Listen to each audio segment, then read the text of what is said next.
Hello, this is Mr. Lowry, and today's objective, we're still doing 3.6F. We will use metacognitive skills to develop and deepen comprehension by making inferences and using text evidence to support our understanding.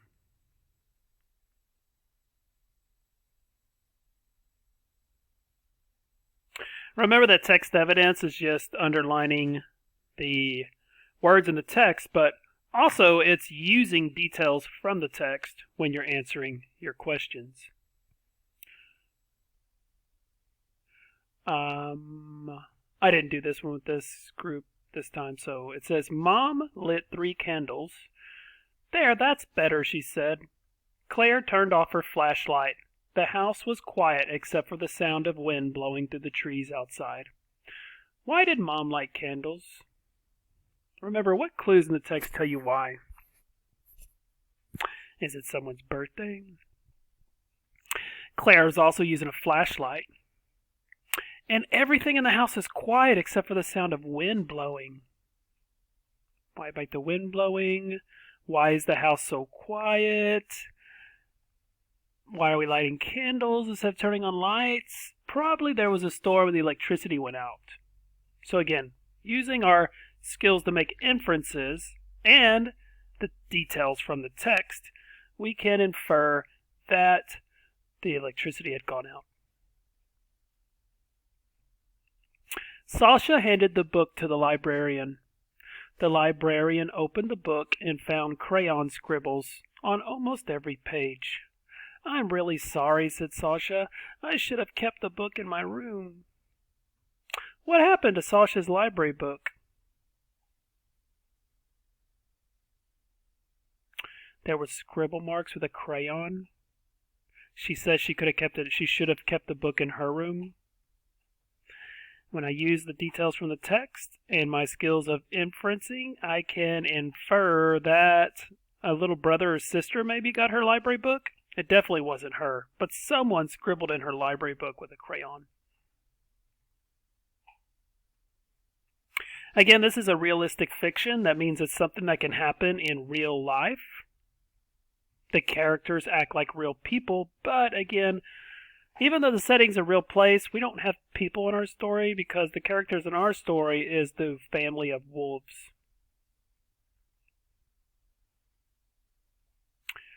I did want to go over some of the answers, but I will in the virtual class, so we don't have to worry about that.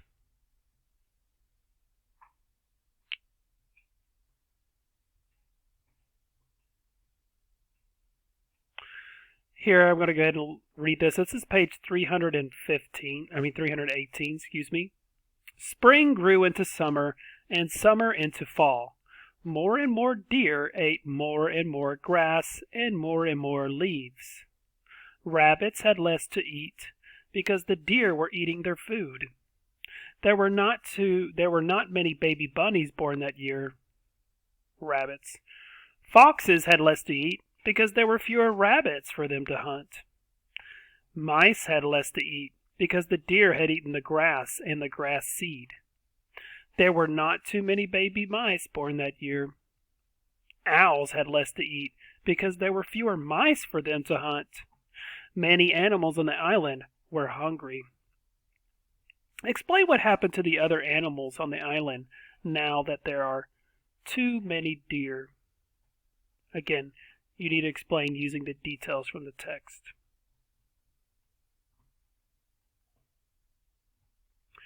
The first snow fell. Squirrels curled up in their holes, wrapped their tails around themselves for warmth, and went to sleep. The squirrels were lucky. They had collected a store of nuts for the winter. Other animals did not have winter stores. They had to find food in the snow. Winter is a hard time for animals, but this winter was harder than most. The snow was deep and the weather cold. Most of the plants had already been eaten during the summer and fall. Those few that remained were hard to find, buried deep under the snow.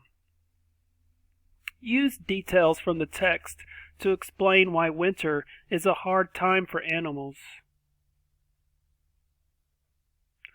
Also, the question here is, remember that some words have multiple meanings. Use details from the text to determine the meaning of the word stores in paragraph 22. Stores. They did not have stores of food. The squirrels were lucky they had collected a store of nuts. We're not talking about Dollar General or Walmart. We're talking about savings, maybe? Or a supply of nuts.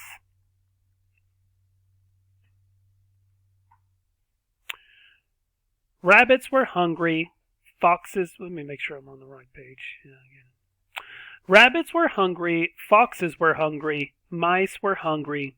Owls were hungry. Even the deer were hungry. The whole island was hungry. Remember, there's so many deer that even the deer can't find enough to eat. The owls flew over to the mainland looking for mice. They flew over the wolf family walking along the mainland shore. The wolves were thin and hungry too. They had not found a home because there were other wolf families on the mainland.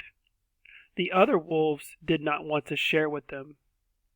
Remember that the mainland is where the land is, opposite of the island, so the wolves are now on the mainland. But they too are suffering because, well, use those details right there to answer the question. It says, use details from the text to explain why the wolves are thin and hungry. Again, your answer there is in paragraph 26. Snow fell for many weeks. The drifts became deeper and deeper. It was harder and harder for animals to find food. Animals grew weaker, and some began to die. The deer were so hungry they gnawed bark from the trees. Trees began to die. Snow covered the island. The weather grew colder and colder. Ice began to form in the water around the island, and along the mainland coast. It grew thicker and thicker, spreading farther and farther out into the open water. Again, look, you can kind of tell from this picture the deer are just eating up everything, and eventually they start to eat the trees.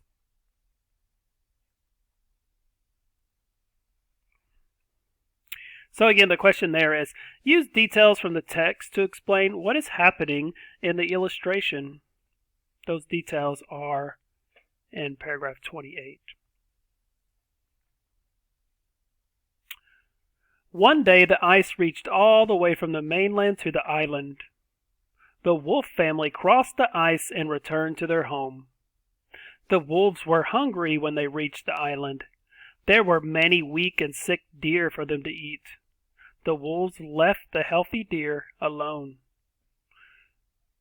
Explain how the wolves were able to make it back to the island.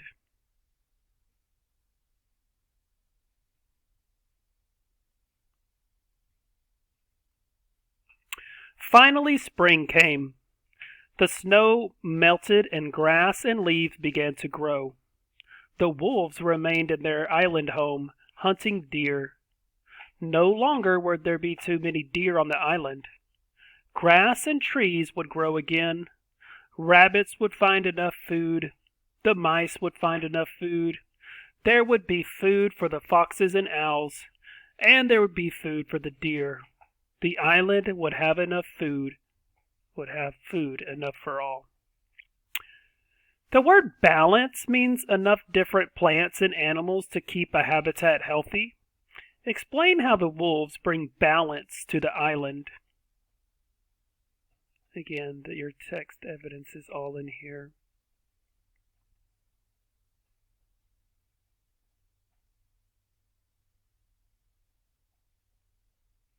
This is a video I'm going to embed into the Google Classroom so you can see it.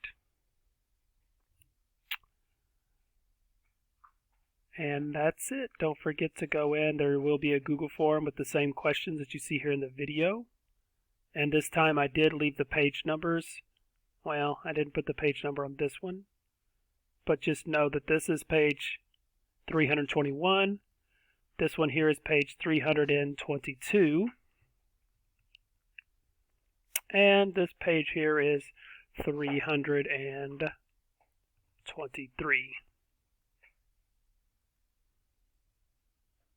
Thank you for watching the video. I'll see you tomorrow in the virtual classroom. Thank you. Goodbye.